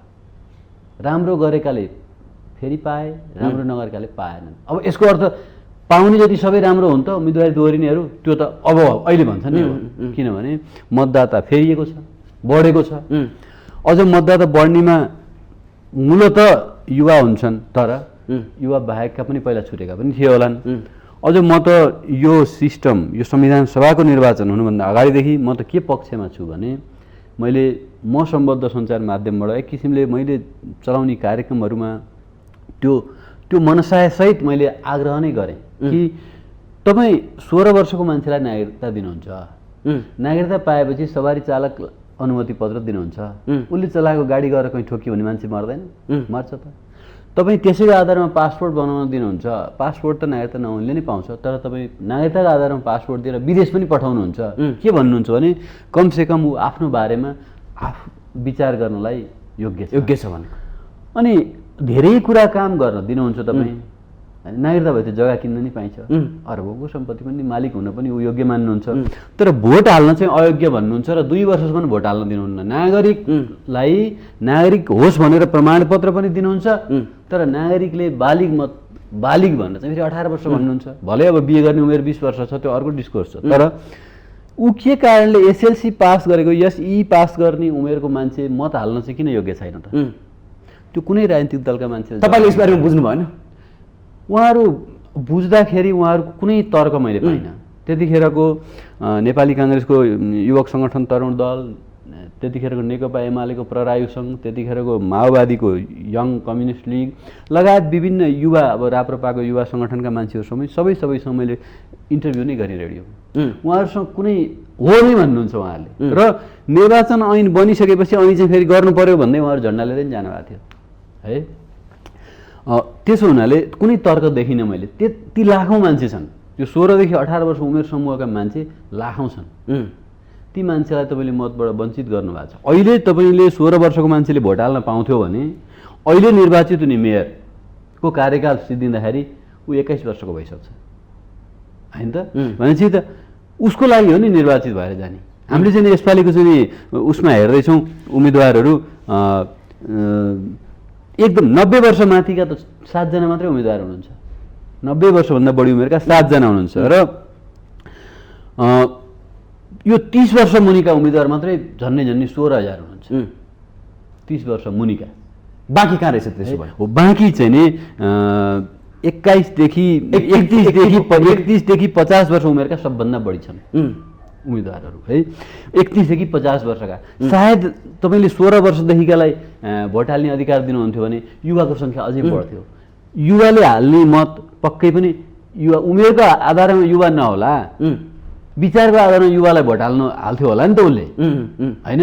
यत्रो युवालाई बाहिर राख्नु हुँदैन भन्ने पक्षमा छु म त। जहिले पनि म फेरि पनि युवाहरूलाई, यी विद्यार्थी सङ्गठन चलाउनेहरूलाई, युवक सङ्गठन चलाउनेहरूलाई, पार्टीहरूलाई, सबै आम नागरिकलाई मेरो त आग्रह के छ भने 16 वर्षको मान्छेले मत हाल्न पाउने अधिकार स्थापित गर्नुहोस्। किनभने त्यो भनेको अगाडि जाने हो, प्रोएक्टिभ पपुलेसन हो। तपाईँले 90 वर्षको मान्छेलाई चाहिँ भोट हाल्न दिनुहुन्छ, उहाँको अनुभवको तपाईँ कदर गर्नुहुन्छ, उहाँको नागरिक हुनुको अधिकारको कदर गर्नुहुन्छ, उहाँको एक्सपिरियन्सले उहाँले मत गर्नुहुन्छ भने, अनि एक्सपिरियन्सले चाहिँ भोट हाल्न पाउने, एक्सपेक्टेसनले चाहिँ भोट हाल्न नपाउने। एक्सपेक्टेसन हुन्छ नि त नयाँ युथमा त, त्यसले किन नपाउने? कारण कुनै तर्क छैन। ऊ इम्याच्योर हो, अपरिपक्व भएकोले भोट हाल्न नपाउने हो भने गाडी चलाउन किन दिनुहुन्छ त? परिपक्व मान्छेले मात्रै गाडी चलाउनु पर्ने नि त होइन। विदेश जान दिनुहुन्छ त? परिपक्व मान्नु भएन कि तिनलाई परिपक्व नै मान्नु भएन? 18 वर्ष नागरिकता दिनु पर्यो। त्यो 18 वर्ष 20 वर्षमा दिनुहोस् नागरिकता। त्यस कारणले यो कुनै तर्क उहाँहरूसँग कुनै राजनीति। त्यसो तपाईँहरूले अभियान चलाउनु भएकै हो संवादमा? मेरो लेभलबाट मैले मिडियाले जति गर्न मिल्ने हो मैले हाम्रो काम के पत्रकार काम प्रश्न सोध्ने हो। उहाँहरूसँग चित्तबुद्ध हुनु हुँदैन भन्ने कसैको जवाफ पाइनँ मैले। यो पनि अभियान हो। अब यो त म अभियान भन्ने धेरै ठुलो शब्द हो। सङ्गठन हुनु पर्ला अथवा नेटवर्क हुनु पर्ला होइन। कसैले अब विभिन्न अभियानहरू अहिले चुनावमा पनि देखिन्छन्, त्यस्तो त यो मेरो मत हो। यो मतसँग सहमत हुने साथी लाखले हेरिराख्नु भएको छ। अब यो मेरो मतसँग सहमत हुने जति पनि नागरिक हुनुहुन्छ उहाँहरूले यो कुरालाई ठिक मान्नुभयो भने तपाईँहरू अभियान चलाउनुहोस्। मेरो लेभलबाट मैले गर्न सक्ने साथ सहयोग मेरो हुन्छ भन्छु। म त पक्षमा छु। एउटा कुरा। अर्को मतकै कुरामा अर्को मतको कुरा के छ भने विदेशमा हुने नेपाली नागरिकले मत हाल्न पाउने कि नपाउने? 60 लाख छन् अहिले तथ्याङ्क हेर्दाखेरि। ती मान्छेले मत हाल्न पाउनु पर्थ्यो कि पर्दैन थियो? पर्थ्यो। अर्को कुरा यही मतका अब जस्तो मत हाल्नलाई तपाईँको मतदाता नामावलीमा जहाँ नाम छ त्यहीँ जानुपर्छ होइन त? अब धर्मेन्द्रजीको जहाँ नाम छ त्यहाँ जानुपर्छ, मेरो जहाँ नाम छ त्यहाँ जानुपर्छ। तपाईँको जहाँ नाम छ त्यहाँ मत हाल्न जाँदा यो न्युज स्टुडियो तपाईँले चलाउने ठाउँ कसले चलाउँछ? कोही पनि यहाँ रहन्छ भने के हुन्छ? त्यस कारणले जो जहाँ छ त्यहाँबाट मत हाल्ने एउटा वैज्ञानिक प्रणाली लगायो भने के हुन्छ? त्यो गर्न सकिँदैन। र अघि धर्मेन्द्रजीले मतदाता यो ब्यालेट पेपरको बारेमा भन्नुभयो। राज्यले चाह्यो भने सक्दैन। इलेक्ट्रोनिक भोटिङमा जान सक्छ, पहिला गरिसके अभ्यास हो। पूर्व प्रमुख निर्वाचन आयुक्त भोजराज पोखरेलले भन्नुभएको छ गर्न सकिन्थ्यो। उहाँले सकिन्थ्यो भन्नुहुन्छ। 64 सालमा चुनाव गराएको मान्छेले भने अहिले 79 सालमा 15 वर्षपछि भोट गर्दाखेरि किन सकिँदैन? किन विज्ञान किन सकिएन?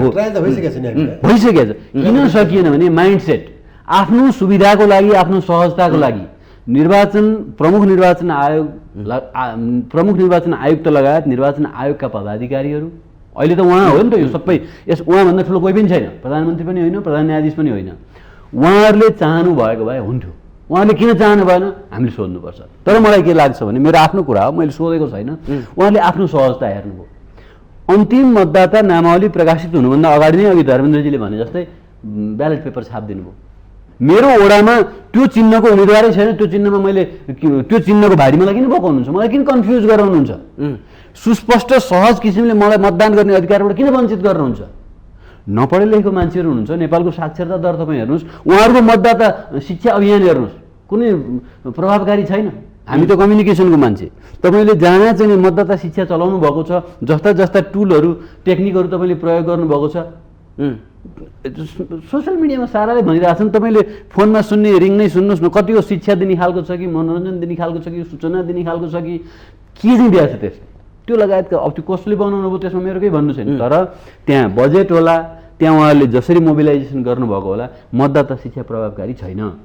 एकातिर मतदाता शिक्षा प्रभावकारी बनाउन नसक्ने, अर्कोतिर गन्जागोलयुक्त मतदाता पत्र मतपत्र पठाउने, इलेक्ट्रोनिक भोटिङ मेसिन गर्न सकिन्थ्यो त्यो नगर्ने। ठिक छ, तपाईँलाई मतदाता त्यो मतपत्र छाप्नको लागि समय पुग्दैन थियो, हेलिकप्टर प्रयोग गरिरहनु भएको छ त। हाम्रो देशका राज्य सञ्चालकहरू विभिन्न आफ्ना रमाइलोको लागि कहिले के भनेर हेलिकप्टर चढेर हिँडेको सम्भावना छ। चाहिएको बेला चलाउन सक्नुहुन्थ्यो नि तपाईँले 2 दिन बढी राख्नुहोस् न बरु समय।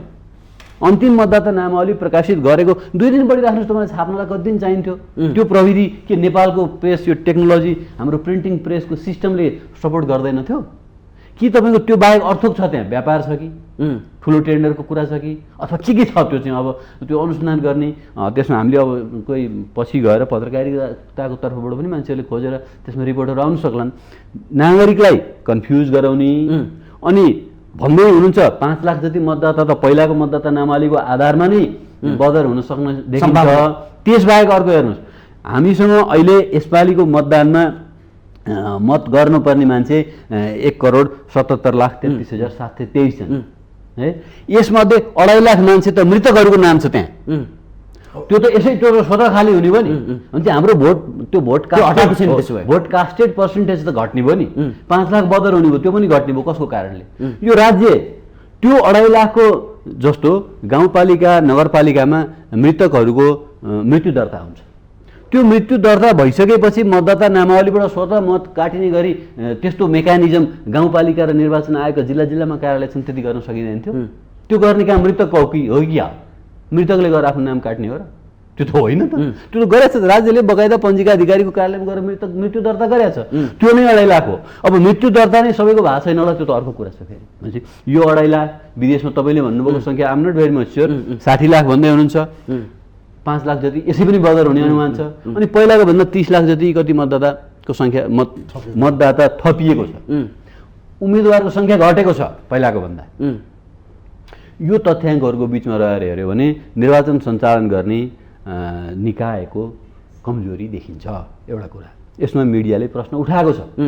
उठाउनु पर्ने तहमा उठाएन। ए बाबा, सबै कुरो मिडियाले नै उठाइदिने हो भने त राजनीतिक दल, राजनीतिक संस्थाहरू, राज्यका निकायहरूको के काम? उठाउनु नपर्ने प्रश्न हो यो। मैले दर्ता गरिसकेको मेरो चाहिँ दिवंगत पितृको नाम काट्देऊ भनेर फेरि मैले अर्को निवेदन दिन जाने हो र मतदाता नामावली सोचाइदेऊ भन्नलाई? त्यो त होइन नि त। त्यस कारणले नागरिकको तहबाट केही कमजोरी म त्यहाँ देख्दिनँ। एउटा यो युवाहरूलाई 16 देखि 18 वर्ष उमेरका मान्छेलाई मतदानबाट वञ्चित गर्ने काम सम्पूर्ण रूपमा सबै राजनीतिक दल, होल राज्य संयन्त्र मिलेर तपाईँहरूको विरुद्ध तपाईँहरूको मतदान गर्ने अधिकारलाई वञ्चित गरेको। यो अब यसपालि सम्भव छैन। यो अब यसपालि सम्भव छैन। यसपालि मात्र त्यो कानुन संशोधन गर्नुपर्छ, ऐन संशोधन गर्नुपर्छ है। अब यो ठुलो कुरा छ यो। अब यहाँ आफ्ना राजनीतिक मुद्दा, दलगत राजनीतिक मुद्दामा चाहिँ नेपाल बन्द पनि हुन्छन्, संसद अवरोध पनि हुन्छन्, चक्काजाम पनि हुन्छन्, सारा कुरा हुन्छ। कति आन्दोलनमा गोली चलिरहेछन्, मान्छे मरेका छन्। त यो त जिनाइन लाखौँ मान्छेले मत गर्न पाउने कुरा हो नि त। संविधान सभाको निर्वाचनमा मत हालेका मान्छेहरूले संविधान नबन्दै कतिले मृत्युवरण गर्नुभयो होइन? उमेर पुगेर कालगतिले। तर त्यो ठिक्क 18 वर्ष हुन 1 दिन अगाडि भएको कारणले नाम लेख्न नपाएको मान्छे भोट हाल्न पाएन। अब यसपालिको म राम्रै मान्छु, खुसी। त्यसको लागि चाहिँ म धन्यवाद दिन्छु कि मतदान गर्ने अघिल्लो दिनसम्म 18 वर्ष पुगेको मान्छेले मत हाल्न पाउने व्यवस्था गरेको छ। ठिक, बढीभन्दा बढी मान्छेलाई मतदानमा सरिक गराउनेतिर त लाग्नुहोस् न। नाबालकलाई होइन, नागरिकलाई त दिनुहोस् न मतदान गर्न। यो एउटा कुरा। विदेशकालाई मतदान गर्न पाउने कुरा। अब त्यहाँनिर अघि मैले सुरुमा भने कि कमजोरी छन्, त्यस कारणले मलाई चित्त बुझाए त छैन, तैपनि मत गर्ने मेरो दायित्व हो भन्ने जस्तो भावमा उहाँले मत हाल्छु भन्नु हो। त्यो अपेक्षा छ। मैले अझै पनि उहाँले के भन्नुभयो त भने पहिलाकोले गतिलो गरेन, म मतदान चाहिँ गर्छु भने उहाँले अर्कोलाई गर्नुहुन्छ होला नि त। त्यसो भए अझ राम्रो केही होला भन्ने अपेक्षा छ, उत्साह पनि छ। डेमोक्रेसीको सुन्दर पक्ष के भने विकल्प छ है। अघि धर्मेन्द्रजीले भन्नुभयो, त्यसमा चाहिँ म त्यति सहमत हुन्न। कसैले डेमोक्रेटलाई हाल्ला, कसैले कसलाई। ए बाबा, यो सिस्टममा जसलाई भोट हाले नि डेमोक्रेटलाई नै हाल्ने हो। त्यो डेमोक्रेट नन डेमोक्रेट भन्ने जो डेमोक्रेट छैन डेमोक्रेसीमा त्यसले कन्टेस्टै गर्दैन। हाम्रो संरचनामा आएर जब कन्टेस्ट गर्छ भने हिजोको जेसुकै उसको इच्छा होस् चुनाव होइन हिजोको उसको जेसुकै इच्छा होस् भोलिको उसको जेसुकै इच्छा होस् यतिखेर ऊ त्यो हो त्यस कारणले कम्पिट गर्न गएको छ। अब यसमा फेरि अझ रमाइलो के छ भने यसपालि त दलहरूले गठबन्धन बनाएका छन् सबैले सबै खालका मान्छेसँग आफ्नो अनुकूलतामा गठबन्धन गरेका छन् त्यस कारणले अब यसमा त्यो वाद विचारका आधारमा कोही छुट्टिने अवस्था नै छैन। यो त एक किसिमले राम्रो पनि यो स्थानीय तहमा त भन्छु म किनभने त्यो दलका आधारमा वादका आधारमा विचारका आधारमा भन्दा पनि स्थानीय आवश्यकता औचित्य त्यहाँको लोकप्रियताको आधारमा निर्वाचित गरिदिनुहोस् जसले जनतालाई सेवा गर्न सक्छ। त्यो तपाईँको इच्छा हो तपाईँलाई कुनै दल मन पर्ला कुनै व्यक्ति मन पर्ला एउटै दलको मान्छे कोही मन पर्ला कोही नपर्ला कुनै बाध्यकारी छैन। त्यो बाध्यकारी नहुने यत्रो फ्रिडमलाई बरु निर्वाचन आयोगले सङ्कुचित गरिदिएर निर्वाचनमा त्यहाँ उम्मेदवारै नभए मान्छेको चिन्ह राखेर पठाइदिएको छ कहीँ उम्मेदवारै छैन चिन्ह राखेर पठाइदिएको छ दलको हो त्यस्तो स्थिति चाहिँ भयो। त्यस कारणले यो यसपालिको निर्वाचनमा अब मिडियाले त यो प्रश्न उठाउने यो अहिले मैले भनिरहेको पनि मिडियाले नै उठाएको प्रश्न हो। त्यस कारणले जनताको जुन हामीले एस्पिरेसन देख्यौँ त्यो राम्रो छ जुन उत्साह छ बसमा कठिनाइ भयो नि गइरहनु भएको छ दसैँभन्दा ठुलो भन्नु अघि मैले सुरुमा भनेको थिएँ उहाँले पनि त्यही भन्नु भने मैले जनताकै कुरो भने मलाई खुसी पनि लाग्यो होइन दसैँभन्दा ठुलो धर्मेन्द्रजीले भन्नुभयो कि 5 वर्षमा त दसैँ आउँदैन नि एकै वर्षमा आउँछ दसैँ त यो त 5 वर्षमा आउने दसैँ हो। यसले त्यो दसैँमा खायो पियो मनायो रमाइलो गऱ्यो भेटघाट गऱ्यो फाइन यसले यो 5 वर्षको लागि हामीले चुन्ने चिजले त 5 वर्षसम्म हामीलाई सेवा दिन्छ राम्रो पऱ्यो भने गतिलो पऱ्यो भने निर्गतिलो पऱ्यो भने दुःख दिन्छ। त्यस कारणले गतिलो चुन्नको लागि जहाँबाट जसरी भए पनि पुग्नलाई जुन उत्साहका साथ उहाँहरू जानुभएको छ त्यो राम्रो। अब सँगसँगै दलका मान्छेहरूले पनि यसो रिजर्भ गरेर पनि आफ्नो व्यवस्था आफै गरिसक्नु भएन रहेछ। तर म स्योर के छु भने म त आग्रह पनि गर्छु तपाईँलाई कुनै दलका मान्छेले गाडी चढाएर लगे भन्दैमा त्यसैलाई भोट दिनुपर्छ भन्ने चिज अब धर्मेन्द्रजीलाई स्वतन्त्र मत जाहेर गर्नु धर्मेन्द्रजीलाई सोधेँ मैले अघि तपाईँले पनि केही कुरा चासो राख्नु भएको थियो यति उत्साहितका साथ गाउँ पुग्दै हुनुहुन्छ विनोदजीले पनि राख्नुभयो फेरि जसले घरमा पुर्याइदिए उसैलाई भोट पुग्न हाल्नु भने उहाँले पनि भन्नुभएको छ आम निर्वाचनदाताले के कुरामा ध्यान दिनु पर्यो त्यसै गरी यति उत्साहित भएका जनप्रतिनिधिहरूलाई चाहिँ उहाँहरू चाहिँ घर पुग्दै हुनुहुन्छ त्यसरी मतदाताहरूले को मतबदर हुने सङ्ख्या तपाईँले अघि पनि भनिसक्नु भएको छ यो कुरामा चाहिँ कसरी सजग हुने के लाग्छ? होइन बाँकी सबै कुरा मलाई लाग्छ विनोदजीले धेरै डिटेल कुरा भनिसक्नु भएको त्यसमा केही थपिरहनु पर्ने कुरा छैन।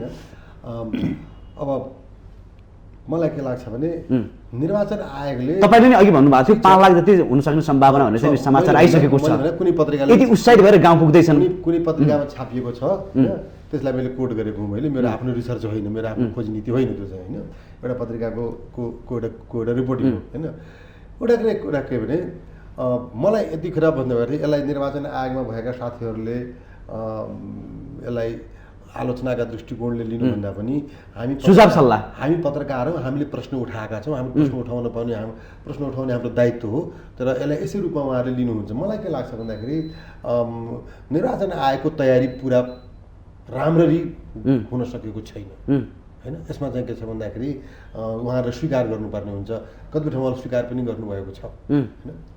अब मतदाता जति जिम्मेवार देखिएका छन् मतदाता जति उत्साह देखिएका छन् त्यो मतदातामा देखिएको जिम्मेवारीपन र उत्साहको रक्षा कसले गरिदिने राज्यले गर्ने हो नि त। उचित वातावरण दिनु पर्यो। उहाँले भन्नुभयो 16 देखि लिएर 18 वर्ष उमेरका के छ भन्दाखेरि लाखौँ व्यक्ति के छ भन्दाखेरि मतदानको अधिकारबाट वञ्चित भएका छन्। किन 16 वर्षमा तपाईँले नागरिकता दिन मिल्ने अनि मतदानको अधिकार चाहिँ दिने किन नमिल्ने के तर्क के हो यसको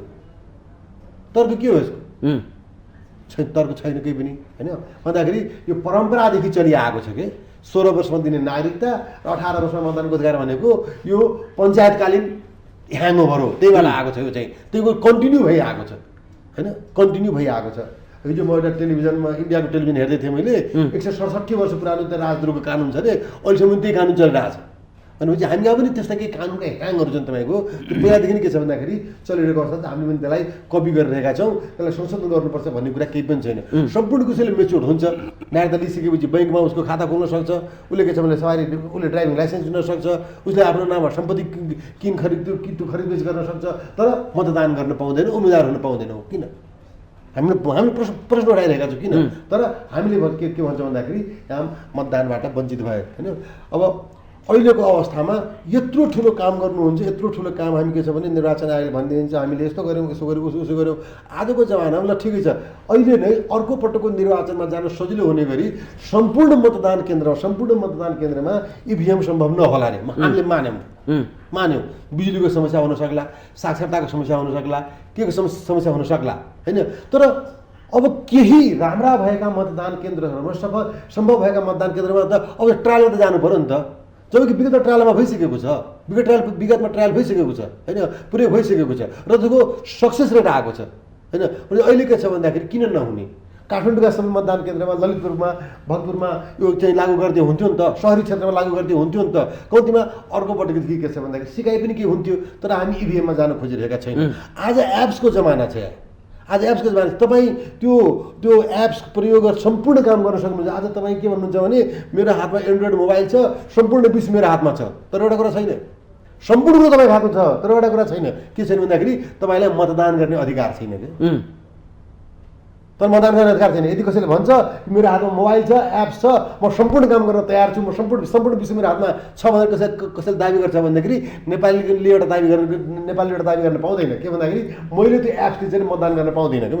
मेरो मतदान केन्द्रमै पुग्नुपर्ने हुन्छ जहाँ मेरो सूची छ। के मैले के छ आजको अवस्थामा अब त्यो घरमै बसेपछि मतदान गर्ने अवस्था भएन। त्यसको लागि हामीले के छ भन्दाखेरि भूमिका निर्वाह गर्नुपर्ने स्थिति छैन। अब त्यसको लागि पहल गर्नुपर्ने स्थिति छैन त। अब सक्दैनौँ भनेपछि हाम्रो के छ भन्दाखेरि मानसिकता के भयो भने सक्दैनौँ। अर्को कुरा कति उठेको छ कति उठेको छैन।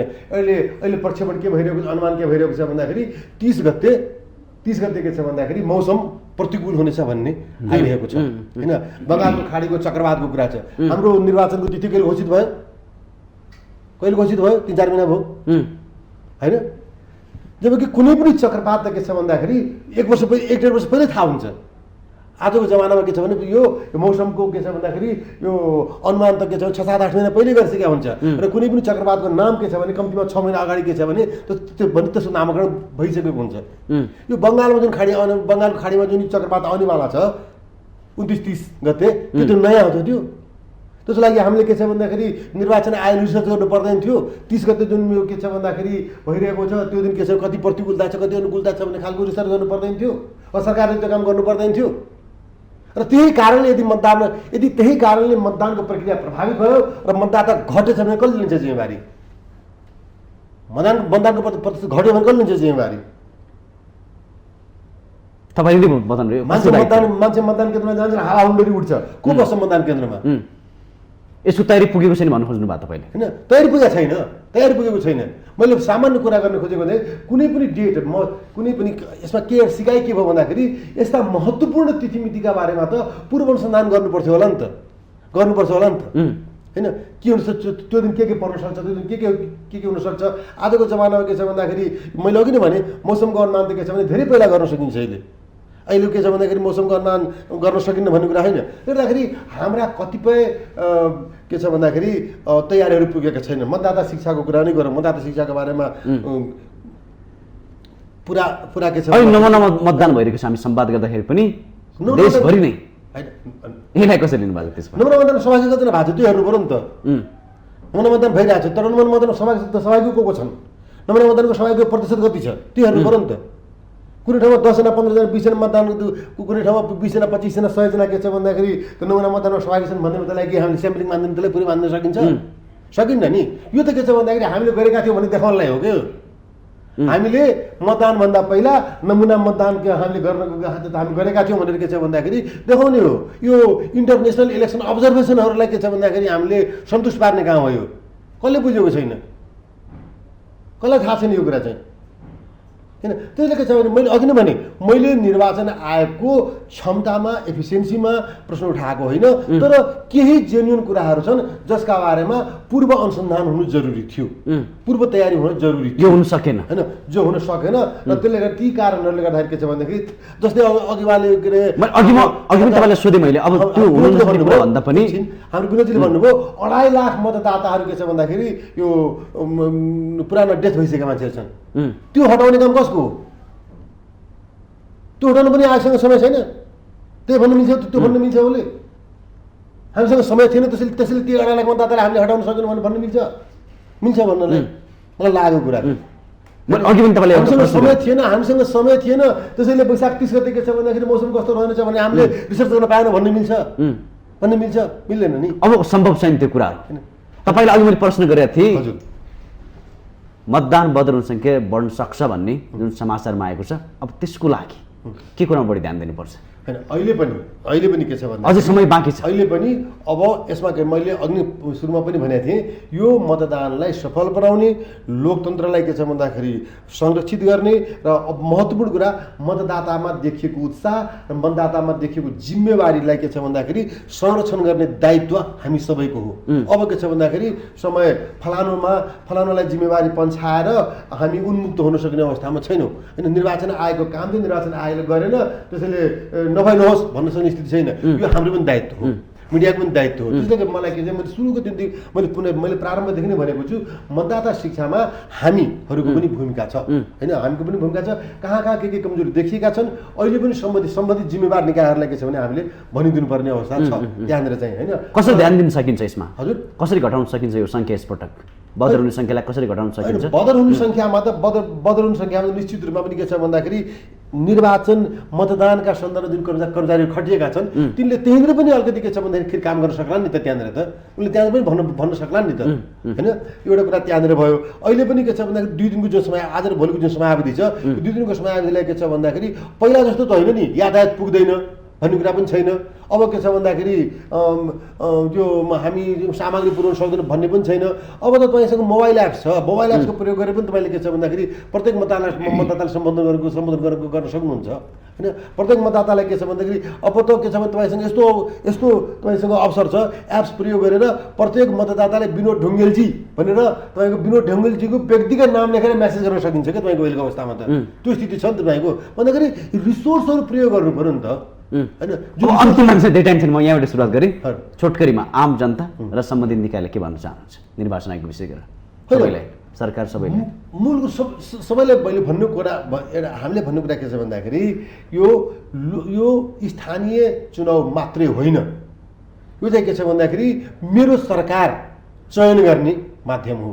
एउटा स्थानीय चुनाव गरेर मैले चाहिँ मतदान कसैलाई गरिदिन्छु भन्ने कुरा पनि होइन। यो मेरो सरकार, सबैभन्दा आम जनताको सबभन्दा नजिकको सरकार, आम जनताको सबभन्दा घर दैलोको सरकार र सर्भिस डेलिभरीको सबैभन्दा सशक्त सरकार यही हो। त्यो सरकार चयन म गर्न जाँदैछु। त्यसैले यो सरकार चयन गर्ने सन्दर्भमा मेरो जिम्मेवारी छ, म त्यो जिम्मेवारी निर्वाह गर्छु र सकेसम्म म त्यो प्रक्रियामा सहभागी हुन्छु। त्यसैले सके सम्भव भएसम्म म आफ्नो मत बदर हुन दिन्न भन्ने कुरामा जनता सचेत हुनु पर्यो। हस्, म त्यसै अब विनोदजी हामीसँग धेरै टाइम नभए भएर अन्तिममा चाहिँ नि अब यो निर्वाचनलाई सफल पार्नको लागि सबैको जिम्मेवारीको तर्फबाट तपाईँलाई के सुझाव सल्लाह? होइन, अब यो निर्वाचनलाई सफल पार्नलाई त सुरक्षा निकायले 14-15वटा सुरक्षा थ्रेटहरू छ भनेर आइडेन्टिफाई गरेका छ। त्यसमा सुरक्षा निकायले आफ्नो तर्फबाट काम गर्छ। त्यस्तो किसिमको निर्वाचनलाई प्रभावित गर्ने थ्रेट हुने काम कुनै पनि राजनीतिक दलका तर्फबाट, स्वतन्त्र उम्मेदवारहरूको तर्फबाट गरिनु भएन। त्यस्तो गर्न कसैले कहीँ खोजेको तपाईँले चाल पाउनुहुन्छ भने मतदाताकै तहबाट तपाईँले चाहिँ त्यसलाई खबरदारी गर्नुहोस्, रोक्नुहोस्, नलिफाई गरिदिनुहोस्। नागरिकको तहमा त्यो गर्न सकिन्छ नागरिकले। त्यस्तो कुरातर्फ म सम्पूर्ण पत्रकार साथीहरूलाई पनि एकदम चनाखो भएर ध्यान दिनुहोस्। अब अहिले त अनलाइन मिडिया छ, तुरन्त रेडियोहरू छन्, टेलिभिजनहरूले पनि मिनेटमा सेकेन्डमा पलमा न्युज दिन्छन्। त्यो कुराहरू अपडेट गरिदिनुहोस्, त्यसलाई रोकिदिउँ।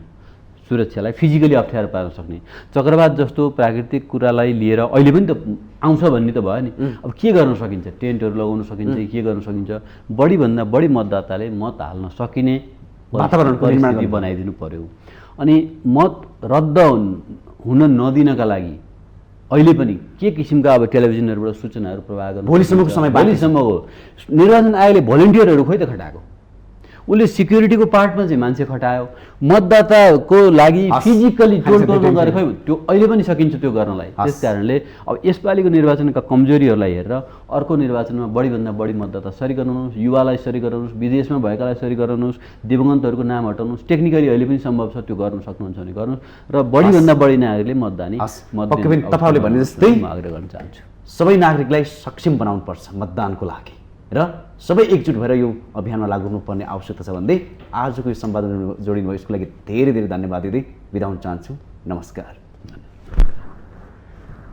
पक्कै पनि दर्शकबिन, अब यो महोत्सव हाम्रो काँधमा आइसकेको छ, हामी नजिक पुगिसकेको छ। यसलाई सफलतापूर्वक अघि बढाउनको लागि, सफल पार्नको लागि सबै नागरिकको त्यत्तिकै भूमिका छ र संविधान निकालले पनि आम नागरिकलाई सचेत बनाउनु पर्ने दायित्व देखिन्छ भन्दै आजको कार्यक्रमबाट म कार्यक्रम सञ्चालक खगेन्द्र विष्ट बिदा हुन चाहन्छु।